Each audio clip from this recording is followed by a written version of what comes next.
মাননীয় উপদেষ্টার কাছে আমাদের একটাই দাবি যে আপনারা খুব তাড়াতাড়ি আমাদের দাবিগুলো মেনে নেন। যদি মেনে না নেন তো আমরা কঠোর থেকে কঠোর অবস্থানে যাইতে বাধ্য হব।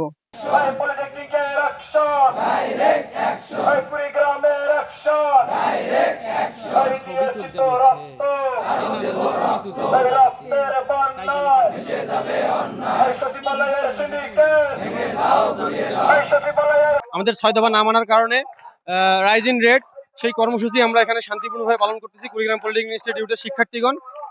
আমরা আশা করি আমাদের এই কর্মসূচিগুলো সরকার প্রধানের কাছে পৌঁছাবে এবং ওনারা শিক্ষা উপদেষ্টা থেকে শুরু করে সচিব যারা আছেন ওনাদের কাছে পৌঁছাবে এবং আমরা বিশ্বাস করি আমাদের এই যৌক্তিক দাবিগুলো ওনারা দ্রুত মেনে নেবেন। যদি মেনে না নেন তাহলে আমাদের কঠোর থেকে কঠোর কর্মসূচিতে যেতে হবে। আমাদের কেন্দ্র থেকে যে কর্মসূচিগুলো আসবে আমরা সেগুলো শান্তিপূর্ণ এবং সচেতনভাবে পালন করব, বাধ্য হব। আজকে আমরা এখানে সমবেত হয়েছি। আমাদের ডিপ্লোমা সেক্টরেও অনেক বৈষম্যর শিকার আমরা, এজন্য আমরা আজকে এখানে সমবেত হয়েছি। আমাদের 6 দফা দাবি যাতে বাস্তবায়ন করে সেদিকে আমরা সরকারকে রিকোয়েস্ট করতে চাই। সারা বাংলাদেশে কারিগরির যে বর্তমান আমাদের ক্রান্তি লগনে আমরা আজকের এই কর্মসূচি দিয়েছি রাইজিং রেট। এর প্রধান কারণ হচ্ছে আমাদের কুমিল্লা পলিটেকনিক সহ বাংলাদেশের বিভিন্ন পলিটেকনিকে যে হামলা হয় এর প্রতিবাদে আমরা সকল ছাত্র সমাজ, কারিগরি ছাত্র সমাজ আমরা আজকে মাঠে নেমেছি রাইজিং রেট কর্মসূচিতে। আমরা হাতে প্ল্যাকেট নিয়ে রাস্তায় প্রধান ফটকগুলোতে সড়কগুলোতে আমরা কর্মসূচি দিয়েছি এবং প্রত্যেক পলিটেকনিকে লাল কাপড় দিয়ে আমরা ঢেকে দিয়েছি।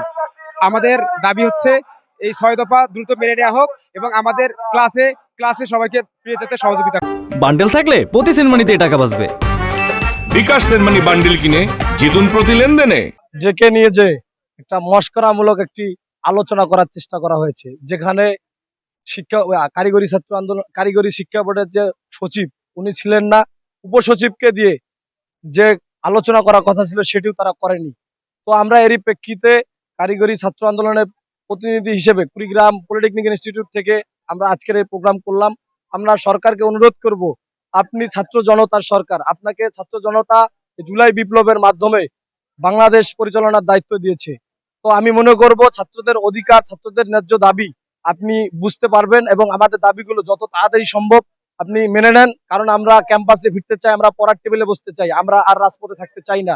আপনি আমাদের 6 দফা দাবিগুলো খুব তাড়াতাড়ি মেনে নেন, আমরা খুব তাড়াতাড়ি আমাদের ক্যাম্পাসে আমরা ফিরতে চাই। এটি প্রধান উপদেষ্টার কাছে আমাদের দাবি। একজন প্রাক্তন স্টুডেন্ট, আমিও আজকে এই যে 6 দফা দাবির যে আন্দোলন এটিতে যুক্ত হতে আমিও এসেছি, সবার সাথে আমিও আজকে যুক্ত হলাম। আসলে এই দাবিটা শুধু আজকের না, হ্যাঁ, এই দাবিটা আজকে থেকে দেখা যাচ্ছে কয়েক বছর আগে যখন ক্রাফটাররা নতুন নিয়োগ পায় তখন থেকে কিন্তু এই দাবিগুলো করে আসা হচ্ছে। হ্যাঁ, বাংলাদেশের এক শ্রেণীর লোক এখন বলতেছে যে এই দাবিটা নাকি অনেকেই উস্কে দিচ্ছে। আসলে এটি সত্য না। ক্রাফটাররা যেদিন নিয়োগ পায়, যে রাতে নিয়োগ পায়, সেই রাত থেকেই পরের দিন থেকেই আমাদের পলিটেকনিকের স্টুডেন্টরা এই আন্দোলন